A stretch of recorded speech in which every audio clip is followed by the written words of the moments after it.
Well, thanks very much for inviting us here, and thanks very much for everyone coming. I'm Richard, and over here we've got Jenny. We both work in the School of Environmental Sciences here at UEA, and our particular interest is in volcanoes and volcanic eruptions. And there's a number of others of us in the school who work on volcanic eruptions in one way or another. So we're going to tell you a little bit about volcanoes and what they do and what we get up to and in the School of Environmental Sciences. And the first thing to sort of ponder is just how very, very, very strange it is that we get volcanoes, that we get magmas coming out at the Earth's surface. It's not what you expect in normal life. You don't think you're going to go off to school one morning and find there's cracks open up in the ground and that liquid rock is going to come out. But this happens in some parts of the world. Nowhere close to Norwich, I'm pleased to tell you, but maybe in Iceland or the south of Italy, these sort of places. It's very peculiar that we get this, where liquid rock makes its way to the Earth's surface. So the first thing is to have a little look at the Earth and what we know about it.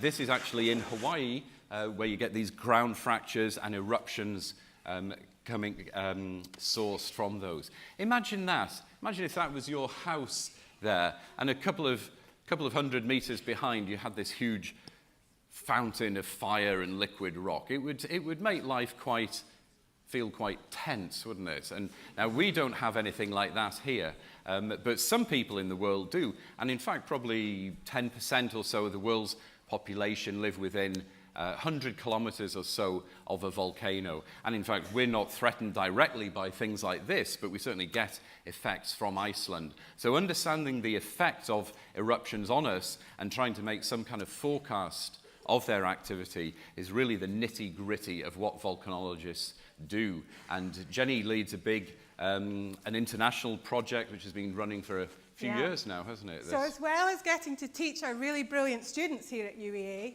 one of the things that we do a lot of research on is trying to understand how to make things a little bit better for people who have to live alongside volcanic activity.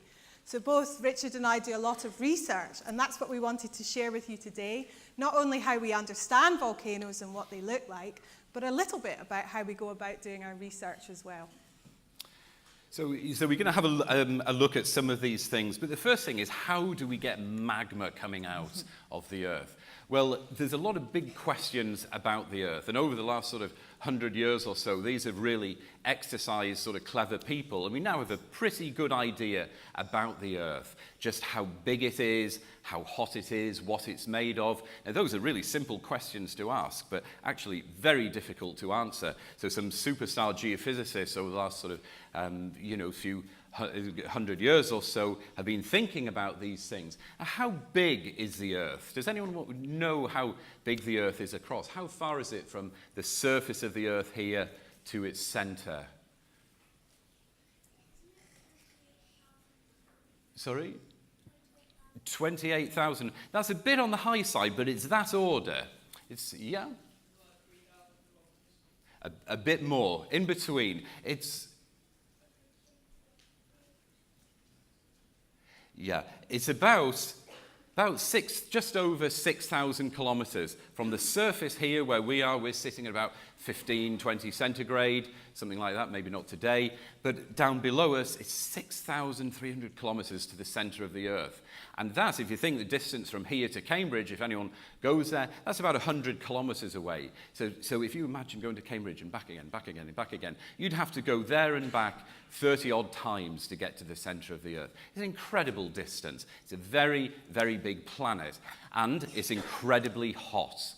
Does anyone know about the temperature? Anything about the center of the Earth, the temperature? 30 degrees for somewhere on the surface of the Earth. Yeah, that would be a pretty hot day for us, wouldn't it? Sorry? 46? I've got an idea, Ricky. Have you all got your red and green panels? Right. I've got a question for you about how hot inside the Earth is. Do you think it's hotter than an oven when you're roasting your Christmas turkey? If you think yes, hold up your green card. If you think no, hold up your red card. That's a lot of green cards, isn't it? Okay, here's another one then.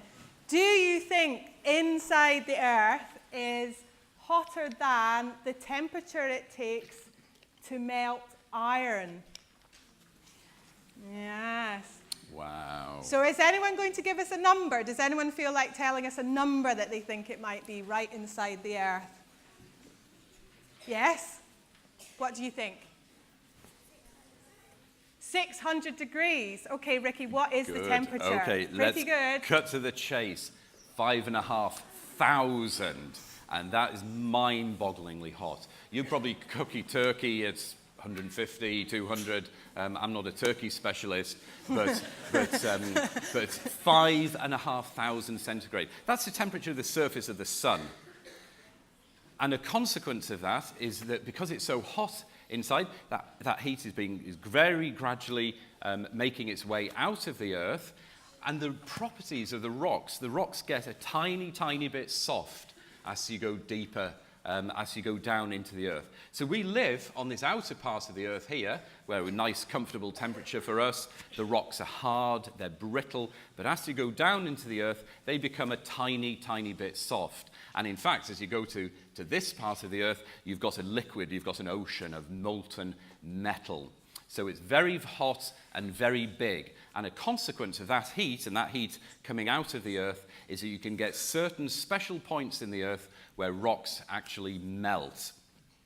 Now, how do they melt? Well, it's a consequence that we have this sort of broken shell of the Earth, these things that we call tectonic plates. Now, Dr. Tom, before, he went back 150 years into the Victorian times. If we go back 80 million years, this is where India was. It's not stuck onto the landmass that it is now. It's separated. And India went crashing northwards, smacking into the Eurasian plate and pushing up a great belt of mountains. This is seeing 80 million years of Earth history compressed into a few seconds. And you can do that squeezing and push up a great mountains, the Himalayas, 5 miles above sea level. You can tear these plates apart in just the same way. So here's Africa, what will become Africa, and South America being ripped apart. And again, we're talking about tens of millions of years here. So the Earth overall is broken up. The shell of the Earth is broken up into these plates. So we've got a map here of the Earth, and we're right there. And all these plates are delineated by the black lines, and the red dots are interesting, aren't they? Wait a minute. I think I can see a pattern. Let's see if you can spot that pattern too. So the red dots are volcanoes, aren't they, Ricky? So one of the reasons we're quite safe here in Norwich, you can see we're quite far away from our nearest red dot. So the brown things are the continents, and the black lines are the edges of these tectonic plates. I think I can see a pattern in the volcanoes. Can you give me a green card if you can think you see the volcanoes making lines with the edges of the plate? And a red card if you think the volcanoes are just all over the surface of the Earth.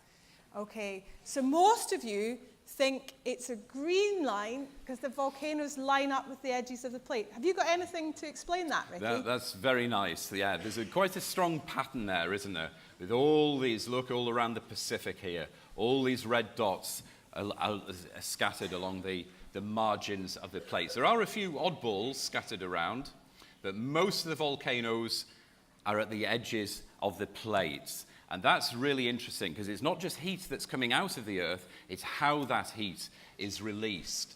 And if we think about how heat moves around, hot things are lighter than their surroundings. So a hot air balloon, the heat, it lifts the balloon, and it's the same inside the Earth. Some parts are a bit hotter and can rise. And so we've got this internal motion of the Earth, and it drags these plates around. They move as a response to that, and we have oceans opening, mountains being built, one plate here plunging under another. And when we have these effects in here, we can get melting of the rocks to generate magma. And if we, you can have melting in different environments. Here we've got another plate plunging under another. And this, as this plate dives down, it's heated up, it releases gases, and we get magma generated as this plate comes down here, which ultimately makes its way to the surface, or makes its way upwards, and it may erupt as a volcano. But it may get stuck somewhere in the crust and hang out for a while. And then there's various things that can happen. Most magmas spend many thousands of years making their way to the surface. And if we look at what happens to them, they get stored there. They may get pressurized and start to expand. And look at what happens to the ground. The ground lifts up and swells, but then what's going to happen? Is it going to erupt? Is it going to get stuck there? Or it may burst out of the side of the volcano. So what do we do about finding... So I've made a jelly volcano, Ricky. A jelly volcano? I thought volcanoes were made of rocks. And well, do you remember you said that things are a little bit soft? But I think this is one of the things that we actually use when we're trying to understand what's going on underneath the Earth, because we can't go down there in a big, giant magma submarine. So we use things that are kind of like what we think might be going on. We call them analog experiments, and I've got this fantastic jelly volcano here. And I think I'm going to, so you told me that we need pressure, we need magma that wants to come upwards, and then we might make an eruption. And I'd quite like to try and make an eruption. I think I need some volunteers to help me out with this. Right, now, I had an idea just before the interval. Do you know what? It's a little bit rubbish having it's fantastic having your birthday very close to Christmas. I wonder, is there any people who've got their birthdays between now and Christmas or on Christmas Day who might like to volunteer? Oh, there's a hand up right at the back. Can you come down? And then I think, who just wants to volunteer for the hay of it? 2 hands, lots of enthusiasm. How about you? Oh, that's lots of that's noted. Noted the enthusiasm. Right. It was my birthday a few days ago. It was your birthday a few days ago. That is fantastic. Okay, we'll have 3 people. Now, geologists are very good trained observers. So one of the things we have to do is we have to watch out. Now, I have to say, are your mum and dads okay with slight levels of messiness? Not extreme? Not extreme for this one.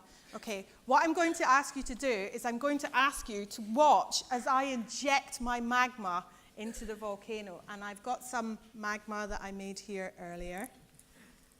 And I'm going to go down. And then I think what I'd like you to do is be the audience's observer, because you're really close to this jelly and it's not quite as clear as we'd like.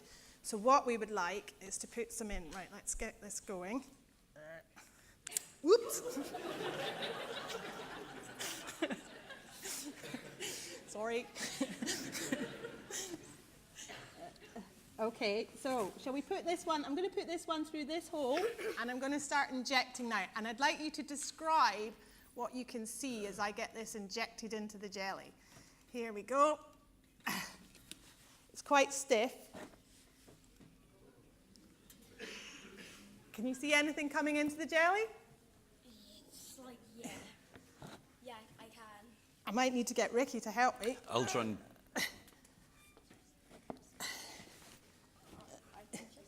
Just about see some green going in? Yeah. Here's it coming. Yeah. I think that jelly's a little bit stiff. Can you see it coming through? Yeah, just about. So a big thing in experiments is you never quite know what's going to happen. I mean, sometimes they work, sometimes they don't. And sometimes when they work, you don't know how they'll... It's coming through, isn't it? Are we getting it there?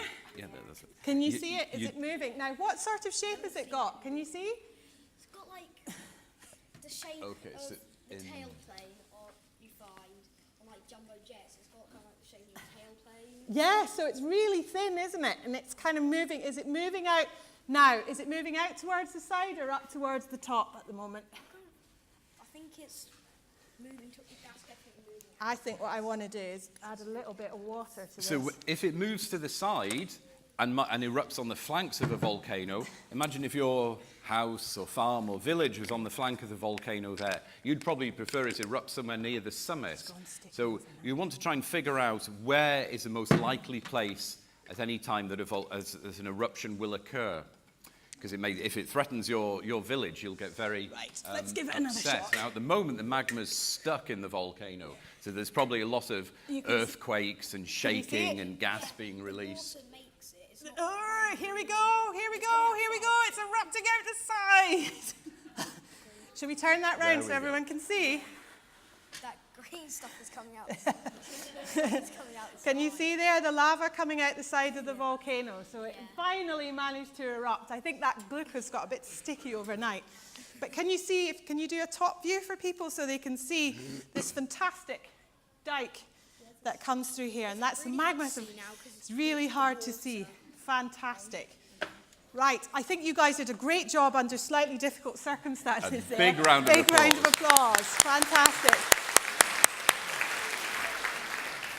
So one of the things I want to ask you about though, Ricky, is can you see that the jelly, even though we thought it was wobbly, when the magma came out, it came out in this great big tear here, which I'm going to make even bigger with my finger. So what's that? It's torn the jelly, it's cracked it. So when magmas move around, when they're getting close to the surface, they break the rocks, there's a lot of fracturing of the rocks, and we get earthquakes from that.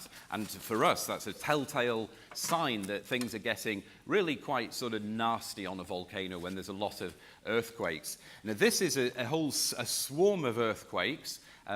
The volcanic earthquakes from Montserrat, and it gets quite loud, but what we've done with these is put this earthquake series, we've had to speed it up a little bit because they're quite low, what we call low frequency sounds, very deep, but it allows you to listen to the literally listen to the heartbeat of a volcano leading up to an eruption. Got the sound there? Yeah.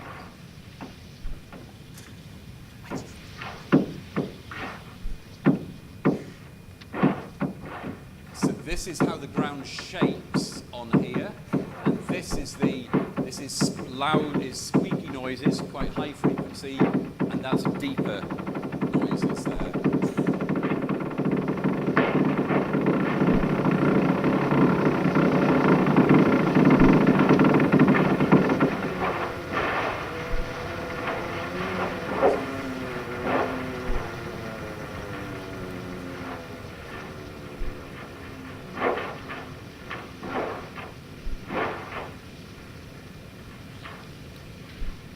So all of those are discrete earthquakes associated with magma moving around and making its way to the surface. So let's switch technology. We're back there again. Now, so Jenni has just had the eruption. The magma's made its way to the surface. It's broken out through that fracture, and there's radically different things that can happen when the magma gets to the surface. Now, here are two clips of activity from people who do beautiful filming on Hawaii and such places. And I'd like you to have a look at these two types of activity and tell us what the differences are between them. This one on the top here and this one here. And there's one really big difference between them.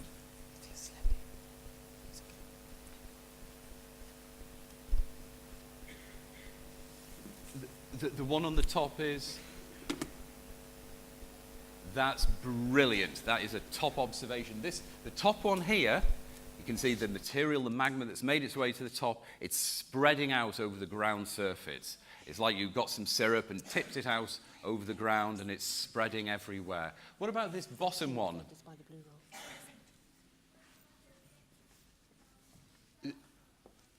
Sorry?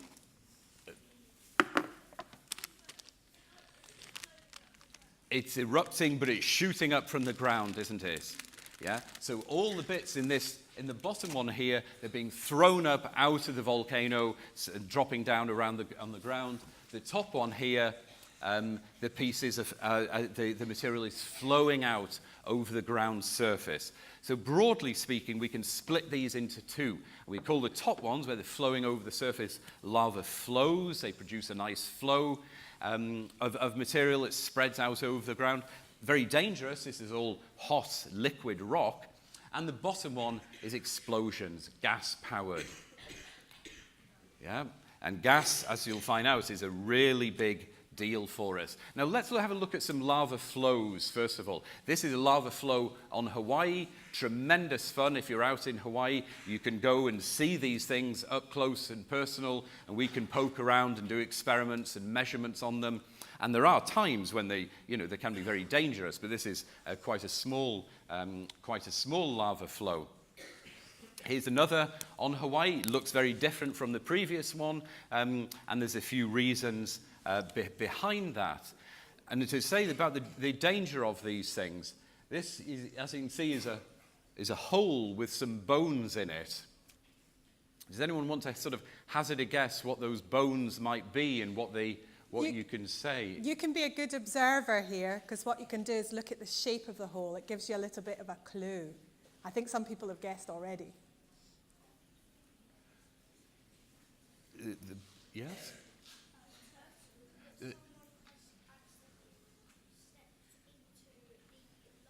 Okay, someone or something. Yeah, let's have, yes? An animal or something. Can anyone tell from the shape? Let's have a little look at what we can see. Yeah, look, there's some ferns inside it, and you know how big ferns are, like this.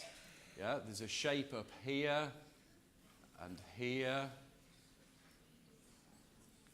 Does anyone want to? Yeah, the girl in there. Sorry? There's a big thing poking out the front here, big hole in the... Oh, Jenny's doing an impersonation.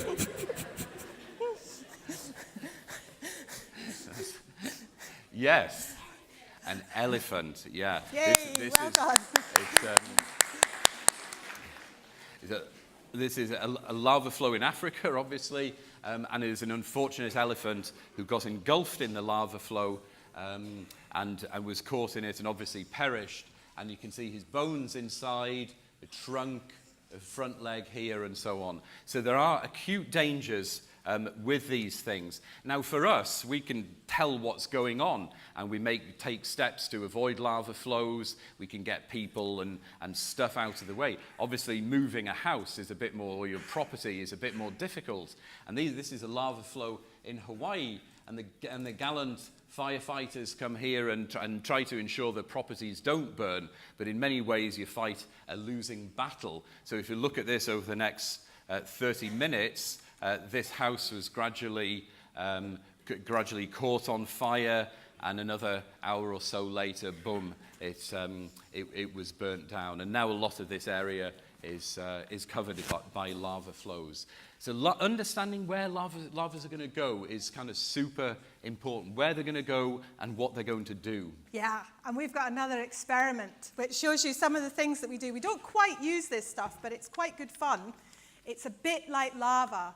So obviously, because we can't run around making experiments with lava flows themselves, we try to use something that's very close to it. And this is something called flubber. And I've got some I'm very grateful at the moment that I've made earlier, but I thought it might be really good fun for us to make some flubber too and decide what we think we want our experiment to look like. So do I have any volunteers to come and help me make some flubber? That hand with the reindeer horns went shooting up very fast. You want to come down? The white jumper with the reindeer? And someone from over this side? 2 hands are up right at the back there. Can you come down with the stripy jumper? Stripy sleeves on your jumper? No, just there, right at the back. That's it. You've got your hands up. No, don't turn around. Face me. Hands up. You. Yes. Come on down. Fantastic. Now, this is going to get slightly messy. I will only involve you marginally in this, and you've got such a beautiful jumper on. Do you think you can help pop some pinnies on for this? Hello. So, we can make flubber using these ingredients I have here. And first of all, the first part, you can do this at home if you like. And I think they do this at the nursery quite a lot. Have you made this at home? I love it. You love it. Fantastic. So I've got some important choices for you to make in a minute. So the first thing I'm going to do is I'm going to dilute the glue a little bit. Mum doesn't love it. Mum doesn't love it. Okay. Right, I'm going to dilute the glue a little bit. And what I want you to do, so what I've got here is I've got some blue stuff with purple glitter in it. And I think what I want to do is change the colour of this. So I've got some choice here. I've got yellow, red, blue, or green. And you can ask the audience, phone a friend, make a choice, but you let me know what dye you want and then add it in now while I mix this up a bit. What colour would you like? Don't mind. What colour, guys? They're saying red. I'm not sure that was loud enough. But that wasn't right. What colour was it you wanted? Okay. Can you add that in? Right, add as much as you would like. Bearing in mind that if you don't add enough, it will be pink. Oh. Just keep going. Keep going. Yeah, the whole bottle's going in. Good stuff. Oh, yes, this is very festive looking. Okay. Right, so glitter choices, red, green, purple. What do you think? You don't know? Whoa! Green. I'm not sure. Green. Go on then. There we go. Yeah, that's perfect. Put loads. Put loads in. Loads. More. Keep going. Perfect. Right, all of it. Bit more. I've been told off for this because it sinks to the bottom if you put too much in. Right, so now we've got a special thing. So this is kind of good, but it's not quite what these lava flows were looking like in Ricky's pictures, is it? So we've got to add another ingredient, and I've got to do the mixing for this, but you guys can help me when I start taking this out. Now, when we rehearse this, borax. Good science knowledge there. Right, we're going to add this in. And then with a bit of luck, we're going to make ourselves a lava flow. Here we go. Yes, here it comes. Right, now I'm going to put my hands in. Don't you do this. It's mixing. Here it comes. Ooh. So this is all just to show you. So when we've got lava flows, the types that Ricky was showing you there are really quite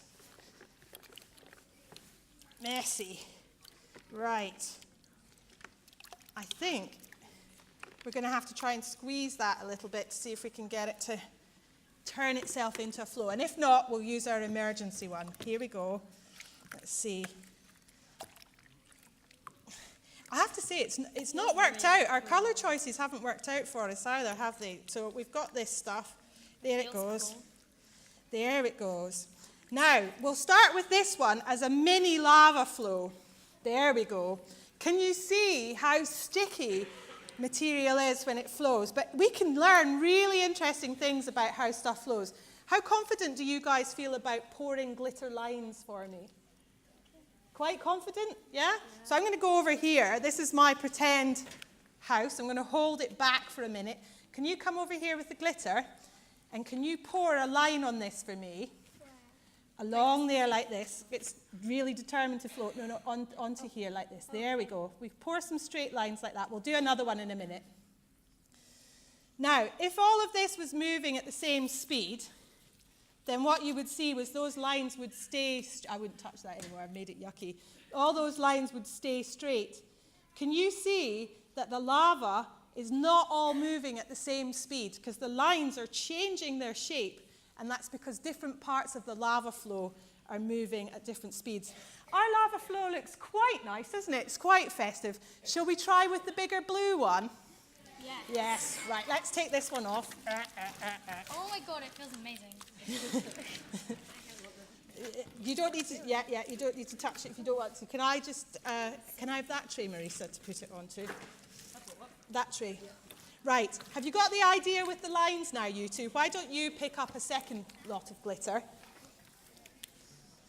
There's the purple and the red. There we go. And let's see if we can get everyone to agree that this looks quite like how the lava flows, and it would help us understand something about how it works. That's a lot. Let's put it here. You ready? Oh, that's fantastic. Are you ready to draw lines? Because I'm going to have to hold it still for a bit. It's quite a tricky experiment to do. If we were doing this in the lab, we'd have to think of some modifications, wouldn't we, to try and make it easier for us. Right, here we go. Can you draw some lines on it? Straight lines? Quick sticks? That's it, perfect. And another one? Ideal. Lots of glitter involved there. Let's do another one. And let's do another one here.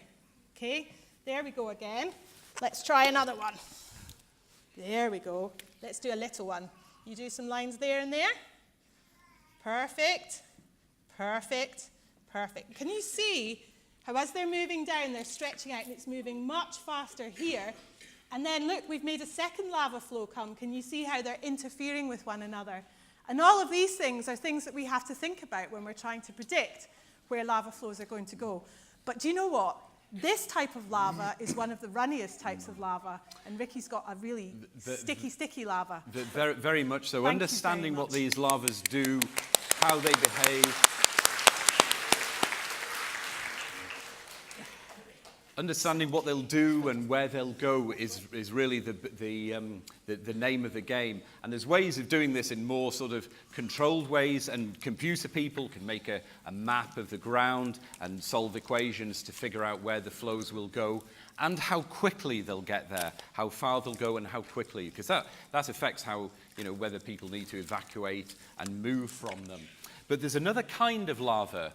It's rather like cooking, where in your kitchen you can make a lemon cake or a chocolate cake, or all being well, a bit of Christmas cake in a couple of weeks' time. You can put different ingredients into it and get a different cake. You still shove it in the oven and cook it up, but different ingredients give you a different cake. Well, it's the same with rocks, and there's different things that you can have in your magma, and that affects how they behave. And what we're looking at first on Hawaii was really very runny lavas that make these spectacular flows. The thing Jenni had there is obviously a lot more gooey than water, but it was flowing quite quickly. But up here is a picture of, it's still a lava, but it's called a lava dome. It doesn't flow away and make spectacular red rivers like you see on Hawaii or Iceland or something. It just builds up around the vent of the volcano, and it builds and builds and builds, and it forms a new mountain.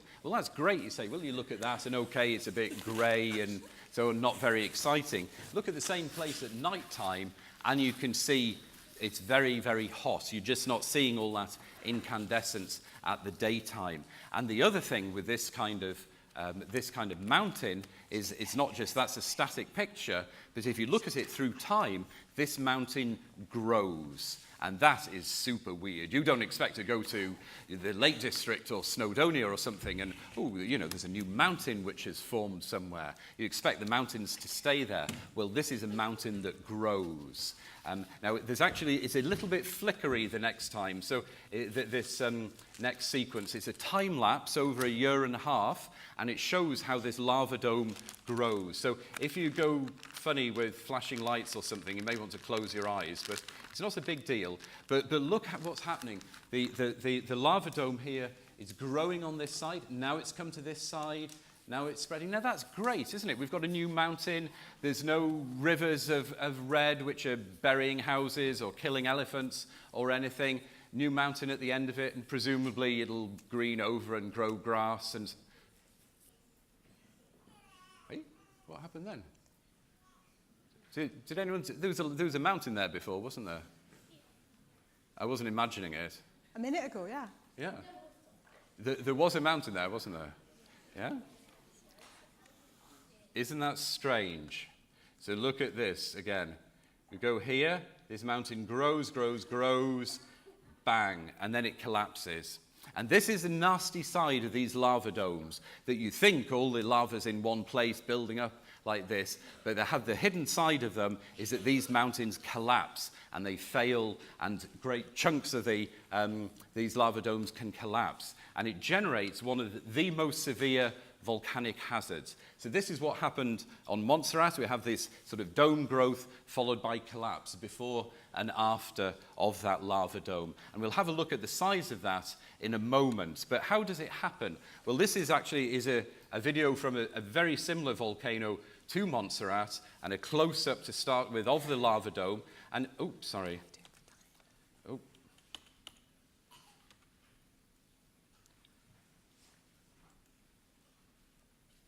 And it shows chunks of rock that fail from the lava dome, and they cascade down the sides of the volcano as a mixture of rock and pulverized rock, ash and gas, and they generate these hot rock avalanches, and it's like you getting vast amount of sugar or sand or gravel, chucking it down, and it actually behaves as a fluid. Although there's no liquid in there, it behaves as a fluid. It's called a pyroclastic flow, and these guys obviously know that it's something to get away from. Now those people were perfectly safe. They got out, and in fact, in a moment, you'll see that this flow runs out and it starts lofting and the cloud goes away. But that guy running and the van there, you'd think that's, although you're not meant to pick up strangers and stuff like that, that's really a time when, it'd be a nice thing to do to stop and give the guy a lift, wouldn't it? So if ever you're driving away from a pyroclastic flow and you see someone else running, let them in. They move very, very quickly. The top speeds of these things can be 100 meters per second, and you think of Usain Bolt and the sprinters, top speed is kind of 10 meters per second for them, so they move super quickly. I think those people in the picture did get away in the end, though, just so you know. Yeah, they did. In fact, you see this flow ran out there and stopped, and they came down the road here. But pyroclastic flows are dangerous. Now, I showed you this big hole in here. Now, we can do a few measurements to figure out how big that hole is and what sort of volume of material it is. 210 million cubic meters. Now, your fridge in the house is probably cubic meter, sort of size. Yeah, that's an awful lot of fridges, isn't it? It's a huge, huge volume of material. Now, to give you a feel of what that means, we all know Norwich. This is looking at a map of Norwich. We're up here at the university, the football ground. If you were to take that 210 million cubic meters, spread it out over Norwich, you could cover the whole town. There is no danger of this happening. We're not going to have a pyroclastic flow eruption over Norwich. Don't worry. We wouldn't just cover Norwich. You would bury it to about 4 meters deep. And you imagine the whole of the city and the area under 4 meters. That's sort of, more than double our height. It's a huge pile of material. Now, on places that do have these kind of eruptions, this is Montserrat, you don't get a uniform 4 meters. The flows come down the valleys, they fill in valleys, they build up the topography, and they also build out into the sea. So you get new land as the island grows. And that's how volcanic islands, Montserrat, Hawaii, or Galapagos, that's how these places grow through time. A few other things. This is a little video of a pyroclastic flow right towards the end of its activity.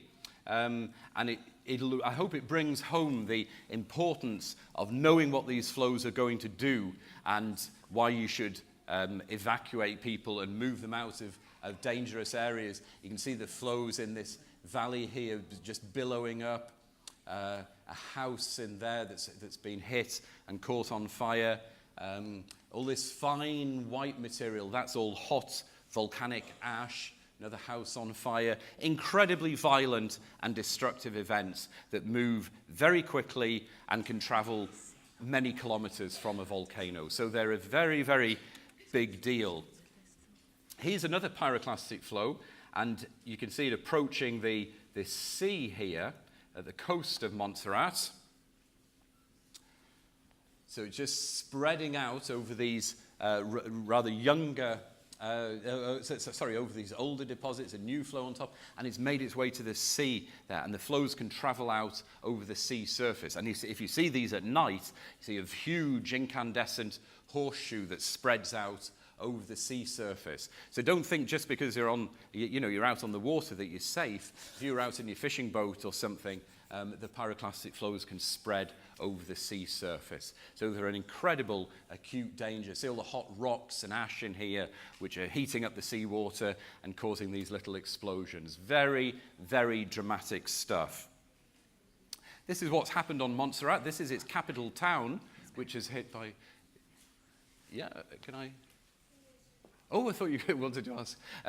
This is its capital town, which is a beautiful little Caribbean town prior to the eruption. This was after pyroclastic flows had hit it, filled in the river valley here.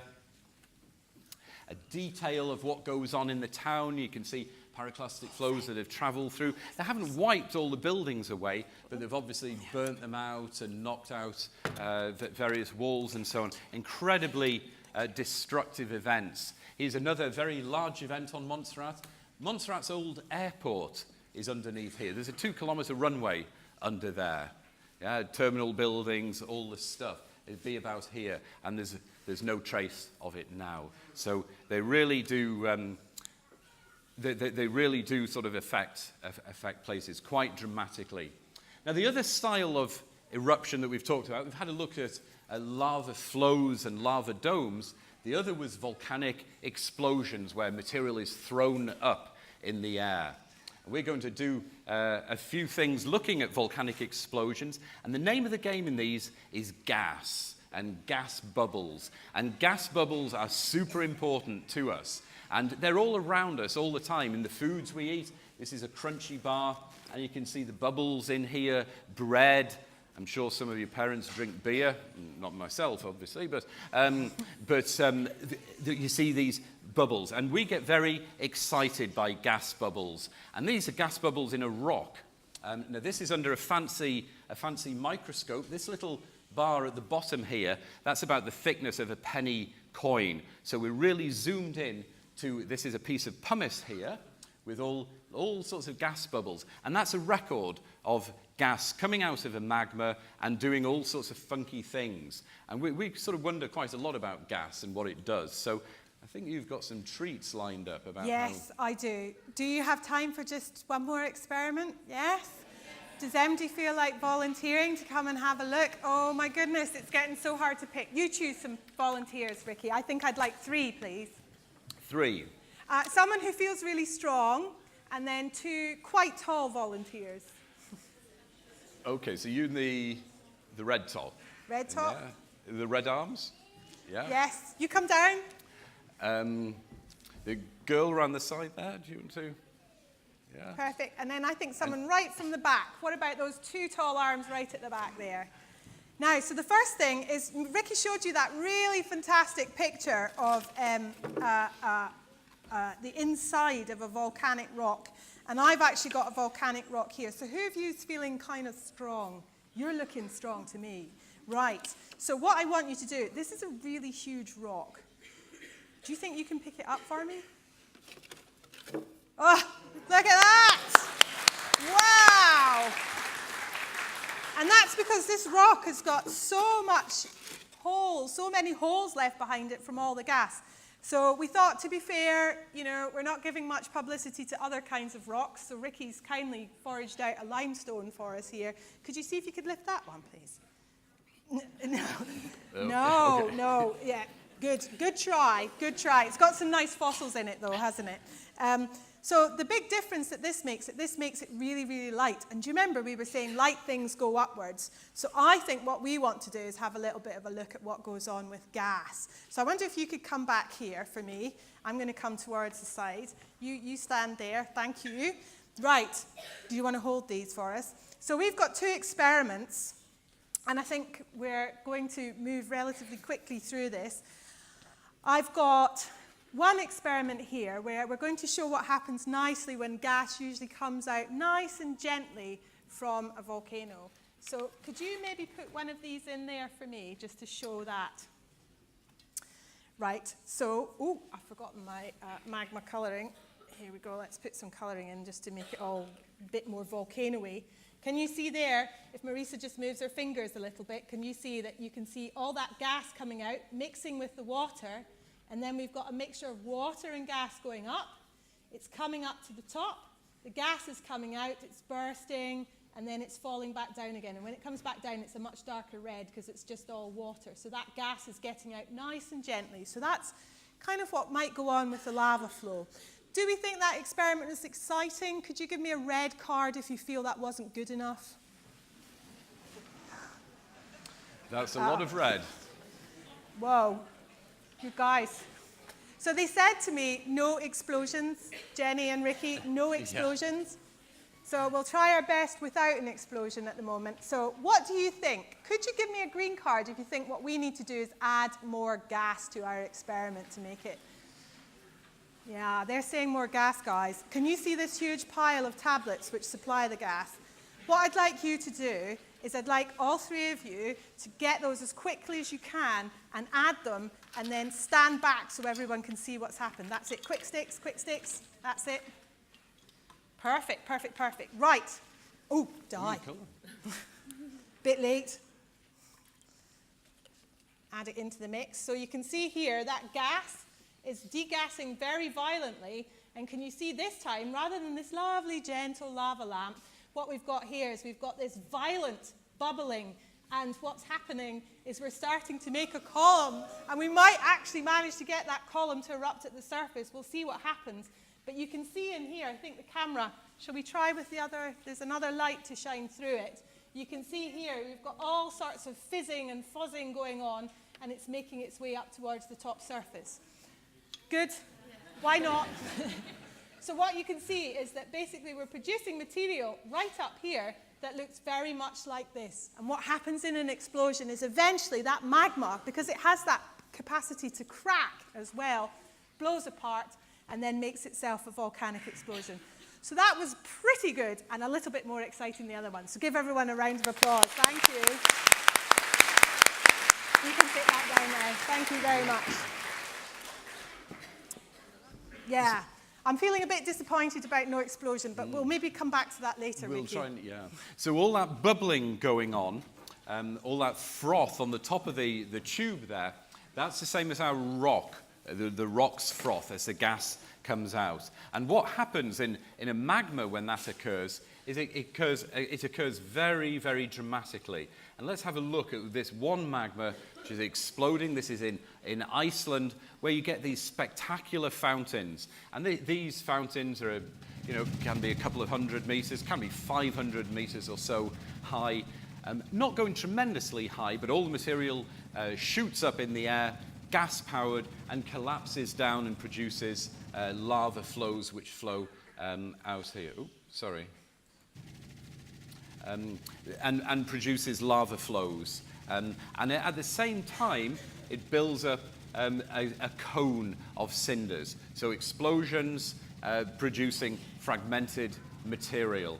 Now, another style of explosion, going to our, like the Montserrat lava dome, has a radically different way of behaving. Now watch this very carefully, and particularly this area around this volcanic vent here. There's a shock wave that goes through the discrete, and there you can see the big rocks flying through the air here. And you heard the rumble from that shock wave coming the sound of that coming a few seconds. Let's go from there again.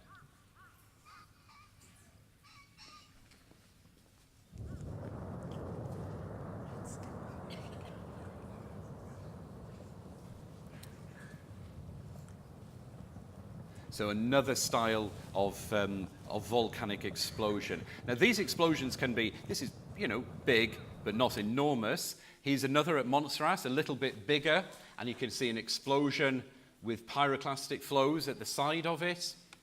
Another volcanic explosion here, and these produce real hazards for us, because if any of you remember 6 years ago, there's a volcanic eruption in Iceland, and the problem with that is when you go on in aircraft, and aircraft don't like volcanic ash. Causes problems to the engine and the wings, causes damage to them. So it's really important to know where ash clouds are and what they're doing. And an even bigger explosion, this is from the Space Center, and you can see it puncturing through the clouds here. And these columns can go tens of kilometers up into the air. Now, this all seems quite depressing when you see all these things, houses burning and pyroclastic flows and explosions and so forth. The reality is that volcanic activity makes some of the most stunning scenery in the world, I think. The volcanic islands here, this is Montserrat. Hawaii, obviously, is a very popular place for people to go and visit, and that's a consequence of volcanic activities. So it's not all bad, volcanoes. They do produce a lot of beautiful parts of the world. So I hope that gives you a little flavor of volcanic activity and how things behave and what we get up to. Thank you. Wait a minute. I don't know about you, but I feel, you might not have the time now, but I feel a little bit disappointed about not making an actual volcanic explosion just to show you how they work. Would you like us to show you a big volcanic explosion outside? Okay, well, we're going to run off and get set up. And what was that? Like one that makes a bang and throw things out of a barrel? Would you like that? Okay. Well, we'll have to do that outside. So Ricky and I are going to run and get things set up out there. As you said, what we're really interested in at UEA is trying to do better at forecasting these things. We've done quite a few of these explosions now. I'm going to ask you to count down once we put it in the bin, because I think it will take about 10 seconds before it explodes. Just try and keep this away and move after they get it in. Take a little while. You can hear crackling. That's basically cooling the bottle down, getting a good amount in.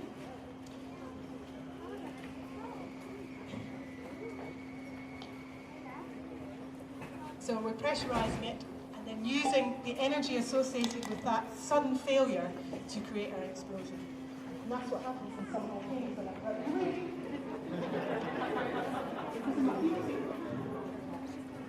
Right, so Ricky's going to put it in. I think it's going to go about 10, 9,